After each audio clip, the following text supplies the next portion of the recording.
How to check who shared your post on Facebook. Hello everyone, I am Bishaka and welcome to our channel. Now let's get right into the tutorial.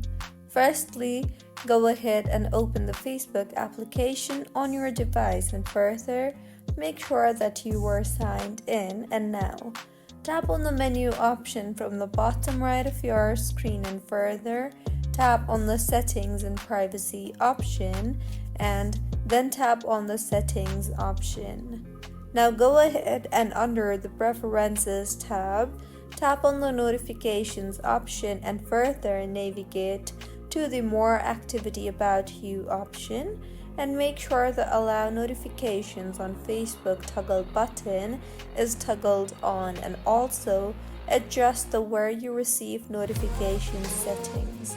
Now go ahead and tap on the notifications option from the bottom toolbar, and in the interface that you will be led to, you will be able to view all the activities on your Facebook along with who shared your post.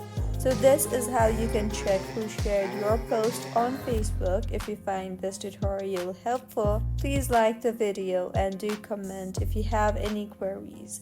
Also, do subscribe to our channel for more helpful tutorials like this. See you on the next one.